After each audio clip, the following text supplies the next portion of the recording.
Ahlan wa marhaban, sahabat Nukil Turas yang berbahagia. Kali ini kita akan membahas tema fenomena ghibah digital mengunjing di kolom komentar. Tentunya pembahasan ini berdasarkan perspektif ulama Turas. Tetapi sebelum itu, silahkan tonton video ini sampai selesai. Like, share, dan subscribe agar hidupmu lebih bernilai. Baru-baru ini, banyak sekali konten-konten yang secara pasif sering mendiskreditkan suatu orang, suatu golongan, menjelek-jelekkan, dan bahkan menghujat mati-matian. Dan kita tidak memungkiri hal itu, seperti konten si A yang dengan terang-terangannya menuduh orang ini, menuduh si Habib, menuduh si A, dan menuduh si B dengan tuduhan yang dengan tanda kutip sangat tidak elok sekali didengar. Jauh dari itu, mengunjing di kolom komentar sangat marak terjadi dan pasti kita sudah banyak menemui di berbagai platform sosial, mulai dari Facebook, Instagram, Twitter, YouTube, dan yang mungkin yang paling banyak viral yaitu TikTok. Ya, memang netizen manusia sekarang ini sangat jengkel sekali sih kalau lihat suatu postingan yang menyangkut soal ketimpangan, keadilan, apalagi pejabat yang korupsi sambil memakai dasi. Saya pun sebenarnya tertarik untuk menghujat. Tapi perlu digarisbawahi, pada sejatinya membicarakan suatu kejelekan orang lain atau yang dalam Islam dikenal dengan ghibah adalah suatu tindakan yang tidak benar. Tindakan ini sangat merusak tatanan keharmonisan, bahkan kerap menimbulkan permusuhan jika si A yang kejelekannya Anda bicarakan secara terang-terangan bisa mendengar dan melihat langsung konteks pembicaraan Anda yang sudah tersiar. Syukur-syukur kalau kamu tidak dipukul oleh dia yang kejelekannya diumbar ke banyak orang. Lantas bagaimana ghibah digital ini? Bagaimana mengunjing di kolom komentar? Yuk kita analisis dengan kacamata Islam. Sahabat Nukil Turas yang berbahagia, ghibah adalah ketika kamu membicarakan kejelekan orang lain yang mana orang lain tidak suka, atau membicarakan sesuatu tentang orang yang tidak hadir, yang jika orang tersebut mengetahuinya, maka ia tidak suka. Pertanyaan tentang ghibah pernah ditanyakan sahabat kepada Kanjeng Nabi Muhammad SAW dalam salah satu hadisnya. Anna rajulan sa'ala Rasulullah SAW mal ghibatu. Faqala Rasulullah SAW an tadhkura minal mar'i ma yakrahu an yasma'. Qala ya Rasulullah fa in kana haqqan, qala idza qultah batilan fadzalikal buhtan. Yang artinya, ada seseorang lelaki yang bertanya kepada Nabi, apa ghibah itu wahai Nabi? Nabi menjawab, adalah ketika kamu menyebut sesuatu kejelekan dari seseorang yang seseorang itu tidak suka ketika mendengarnya. Sahabat bertanya kepada Nabi, jika misalnya yang diceritakan itu benar, Nabi menjawab, jika yang kamu katakan tidak benar, maka itu sudah menjadi fitnah. Hadis ini, jika dilihat dalam riwayat lain, juga menegaskan bahwa ketika kamu membicarakan kejelekan orang lain atau apa adanya, maka itu juga ghibah. Dan jika tidak, maka itu fitnah. Ghibah dan fitnah sama-sama tidak dibenarkan dalam agama Islam. Itulah mengapa Tuhan kita sangat menekankan agar kita berbaik sangka kepada saudara-saudara kita semua.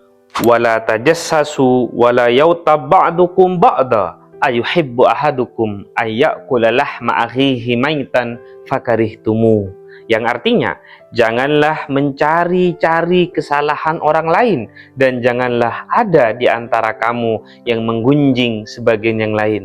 Apakah ada di antara kamu yang suka memakan dagingnya saudaranya yang sudah mati? Tentu kamu merasa jijik. Ya, jika kamu jijik memakan daging saudaramu yang sudah mati, maka jangan melakukan ghibah. Karena ghibah secara tidak langsung sama ibaratnya dengan memakan daging saudaranya sendiri. Imam At-Tabari menafsirkan ayat ini dalam kitab tafsirnya. Ayuhibbu ahadukum ayyuhal qaumu ayyakula lahma akhihi ba'da mamatihi maitan fa in lam tuhibbu dzalika wa karahtumuhu li'anna Allah harrama dzalika 'alaikum fakadzalika la tuhibbu an tautabuhu fi hayatihi fakrahu waibatahu hayyan kama karahtum lahmahu maitan fa innallaha harrama waibatahu hayyan kama harrama akla lahmihi maitan. Apakah di antara kalian suka memakan daging saudaramu yang sudah mati? Jika kamu tidak suka hal itu karena Allah sudah mengharapkannya, maka seperti itu juga janganlah kalian senang berghibah seseorang selama hidupnya, dan jangan senang menghibahi seseorang yang masih hidup sebagaimana kamu tidak suka memakan dagingnya ketika mati. Ya, salah satu cara agar terhindar dari ghibah adalah, kalau kata Imam Al-Ghazali dalam kitab Al-Arba'in fi Usuluddin fil Aqaid wa Asraril Ibadah wal Akhlaq, adalah harus melakukan 3 perkara ini. Yang pertama, ayyatafakkara fil wa'idil waridi, mengingat ancaman atau tercelanya sifat ghibah. Ghibah jelas sekali sangat dilarang oleh Al-Quran ataupun Sunnah. Dengan mengingat dosa dan ancaman ghibah baik dari hadis Nabi ataupun dari Al-Quran, seorang yang benar-benar mukmin akan tidak bisa melakukan sikap ghibah atau perilaku ghibah itu sendiri. Yang kedua, summa yatafakkaru fi ayubi nafsihi, mengoreksi aib diri kita sendiri. Dengan sibuk memikirkan aib diri kita sendiri, maka tentunya kita tidak akan senang menghibahi atau membicarakan kejelekan orang lain.